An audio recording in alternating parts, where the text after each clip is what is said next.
Hello, I'm Dr Jodi Richardson, and you're listening to Well, Hello Anxiety, a podcast where we end the struggle with anxiety and build our toolkit of practical skills to thrive.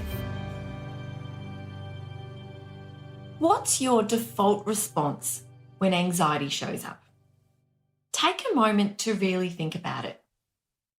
On reflection, most people shy away from the cause of their anxiety because it feels so uncomfortable. Remember, there are so many physical symptoms, and it can feel anything from uncomfortable to actually feeling overwhelmingly horrendous.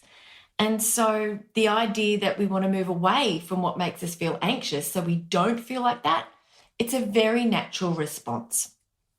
I recently shared in a video on Instagram and Facebook how I had a realization that a list of things, including my annual tax return, that I'd been putting off wasn't because I didn't have enough time, because I found myself with a chunk of time and I still didn't want to sit down and get those tasks done.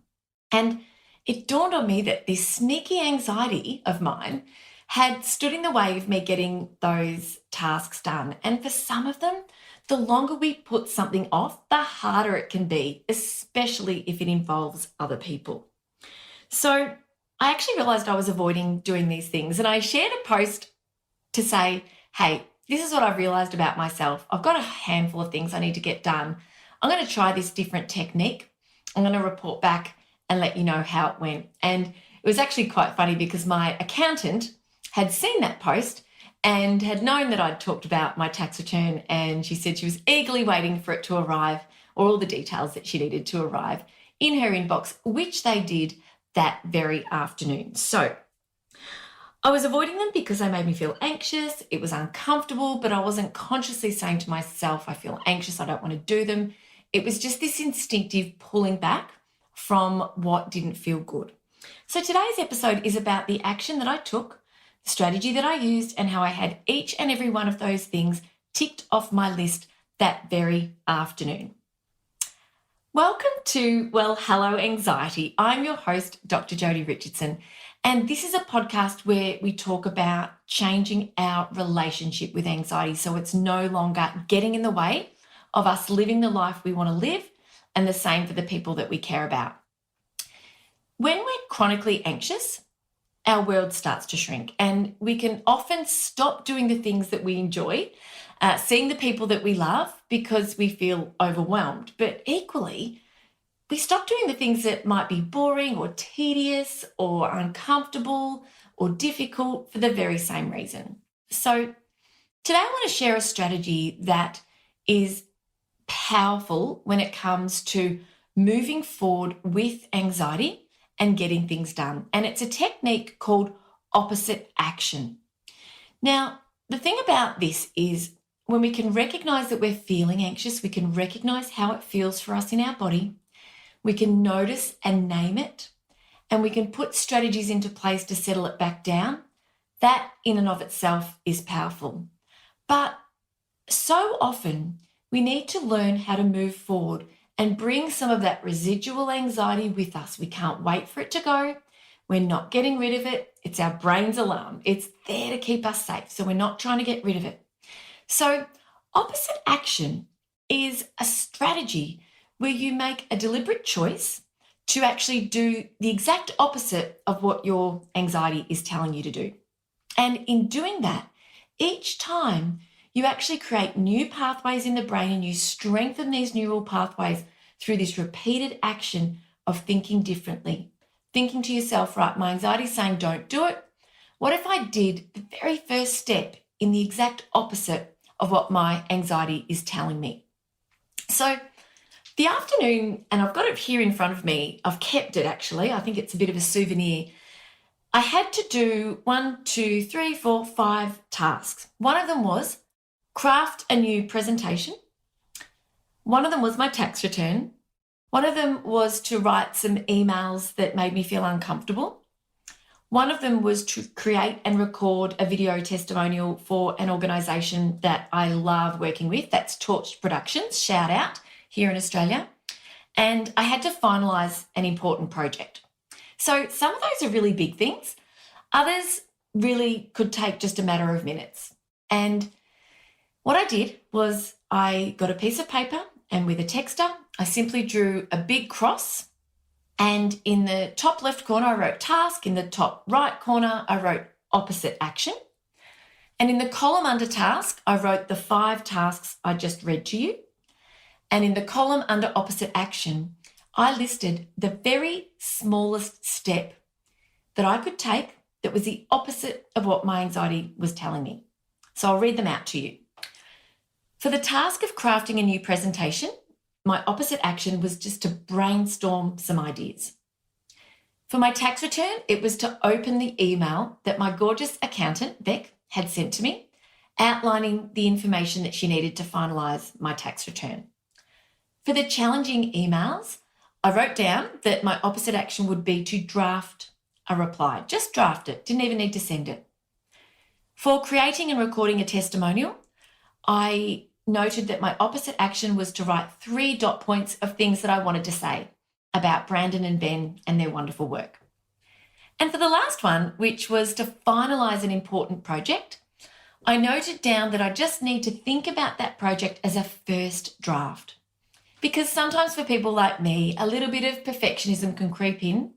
And I have overcome my perfectionistic traits a long time ago. And I have a saying that very good is good enough, because otherwise we can just get paralysed by inaction because perfection is unattainable. So sometimes though, when I look at a list like this, I can see it's creeping in a little bit. So that was my list. For you, it might be shifting your energy by, first of all, putting on a bit of music. So you might need to be able to sort of come up with what your opposite action is or get in the groove of your opposite action. You might want to put on some music. You might want to take a break by calling a friend. You might want to just sit down and watch something funny on YouTube and give your nervous system a little bit of a rest before you take that next step. Sometimes we might need a little bit of a circuit breaker in between. So opposite action is actually that skill where we are taking action that is opposite to what our anxiety is telling us to do. And it can help us with our anxiety by showing us that despite how we feel, despite how the anxiety is showing up for us, despite how it's making us think, I can't do it, what if I get this wrong, what if I upset somebody, all the what if questions, which are just part of the narrative when it comes to anxiety. What it actually does is it trains us to be able to move ahead with our anxiety. And in doing that, we experience this notion that when we make a start, the rest will follow. Starting is the hardest part. And it's so true. And I really encourage you to give it a go and to just create your table, create those 2 columns with that heading task and opposite action, and make the smallest step forward and see what happens.